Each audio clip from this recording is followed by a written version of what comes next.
حضور اکرم صلی اللہ علیہ وآلہ وسلم کے خاندان کا کسب معاش تجارت تھا، اور آپ کے چچا جناب ابو طالب بھی تاجر تھے۔ آپ یتیم تھے اور آپ کے والد نے معمولی اثاثہ چھوڑا تھا۔ آپ کے چچا کفالت کرتے تھے، مگر ان کی مالی حالت بھی کوئی تسلی بخش نہ تھی۔ ان کی اولاد بھی زیادہ تھی۔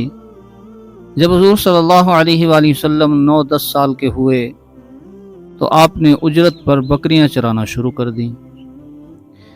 حضرت ابو ہریرہ رضی اللہ تعالی عنہ کی روایت ہے کہ رسول اللہ صلی اللہ علیہ وآلہ وسلم نے فرمایا کہ اللہ تعالیٰ نے جس نبی کو مبعوث کیا اس نے بکریاں چرائیں۔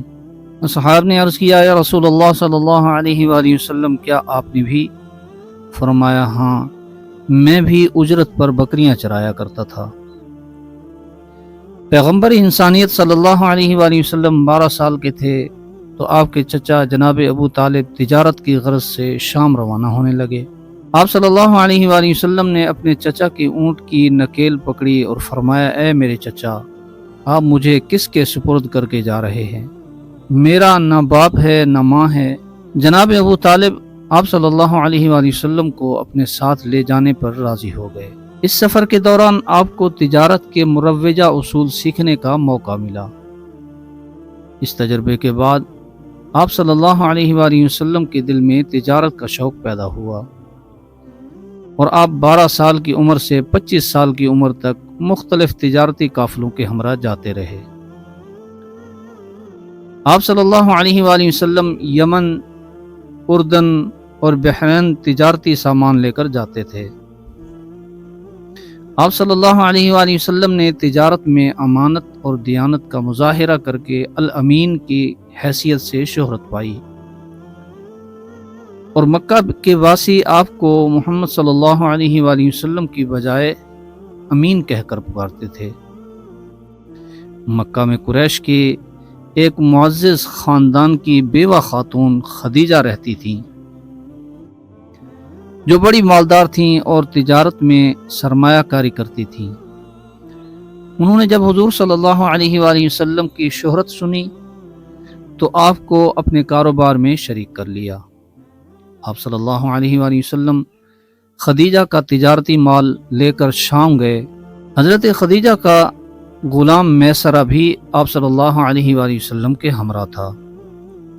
تجارتی قافلہ شام پہنچا اور آپ صلی اللہ علیہ وآلہ وسلم ایک درخت کے نیچے آرام کر کے رکے تو ایک راہب نے آپ کو دیکھ کر میسرہ سے پوچھا کہ یہ شخص کون ہے؟ میسرہ نے بتایا کہ یہ مکہ کے قریشی نوجوان ہیں اور اہل حرم میں سے ہیں۔ راہب نے کہا کہ اس درخت کے نیچے پیغمبر کے سوا اور کوئی نہیں بیٹھتا۔ سفر کے دوران میسرہ نے ایک اور کرامت بھی دیکھی کہ دھوپ تیز ہوتی تو حضور صلی اللہ علیہ وآلہ وسلم پر ایک سایہ ہوتا جو آپ کے ساتھ چلتا رہتا تھا۔ آپ صلی اللہ علیہ وآلہ وسلم کرشماتی شخصیت کے مالک تھے۔ بات صاف اور کھری کرتے، لہجے میں اعتماد ہوتا، دوسرے تاجروں کی طرح مال فروخت کرنے کے لیے قسمیں نہیں کھاتے تھے اور اپنے مال کے متعلق درست معلومات دیتے، اور خریدار سے کوئی عیب چھپاتے نہیں تھے۔ صاف اور شفاف تجارت کی وجہ سے تاجر آپ پر اعتماد کرنے لگے تھے، اور آپ کا مال زیادہ منافع پر فوری فروخت ہو جاتا تھا۔ دوسرے ملکوں کے تاجر آنکھیں بند کر کے آپ صلی اللہ علیہ وآلہ وسلم کا مال خرید لیتے تھے۔ امانت، دیانت، صداقت اور کاروباری تجربے کی بنا پر آپ صلی اللہ علیہ وآلہ وسلم اپنے دور کے مثالی تاجر بن گئے۔ آپ صلی اللہ علیہ وآلہ وسلم شام سے مکہ واپس تشریف لائے تو حضرت خدیجہ بالا خانے میں تشریف فرما تھیں۔ انہوں نے دیکھا کہ رسول اللہ صلی اللہ علیہ وآلہ وسلم اونٹ پر بیٹھے آ رہے۔ جب شام سے واپسی پر میسرہ نے حضرت خدیجہ کو تمام حالات سے آگاہ کیا اور آپ صلی اللہ علیہ وآلہ وسلم نے خدیجہ کو پہلے سے دگنا منافع پیش کیا تو وہ آپ صلی اللہ علیہ وآلہ وسلم سے بے حد متاثر ہوئیں۔ آپ صلی اللہ علیہ وآلہ وسلم نے شام اور یمن کے کئی تجارتی سفر کیے۔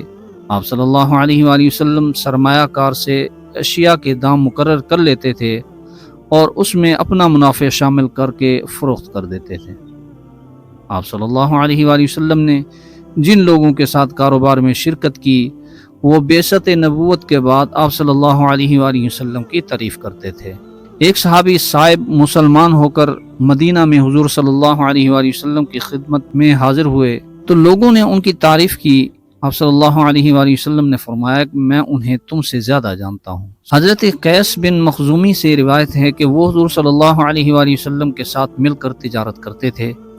جب قافلے کے ساتھ آپ روانہ ہوتے تو مکہ واپس پہنچ کر سب سے پہلے ان کے ساتھ منافع تقسیم کرتے اور اس کے بعد اپنے گھر جاتے۔ جب حضرت قیس قافلے کے ساتھ جاتے تو آپ صلی اللہ علیہ وآلہ وسلم واپسی پر ان کا استقبال کرتے اور ان کی خیریت اور سفر کا حال پوچھ کر اپنے گھر چلے جاتے اور کبھی بھی مال کی فروخت اور منافع کے بارے میں نہ پوچھتے تھے۔ آپ صلی اللہ علیہ وآلہ وسلم کے ساتھ حساب و کتاب پر کبھی تنازع نہ ہوا۔ آپ صلی اللہ علیہ وآلہ وسلم تجارتی سفر سے واپس آتے تو اپنے دوستوں اور عزیز و اقارب کا احوال پوچھتے تھے اور جسے مالی مدد کی ضرورت ہوتی اس کی مدد فرماتے۔ حضور صلی اللہ علیہ وآلہ وسلم نے ظہور نبوت کے بعد مقدس مشن کی تکمیل پر پوری توجہ دی اور تجارتی سرگرمیاں جاری نہ رہ سکی۔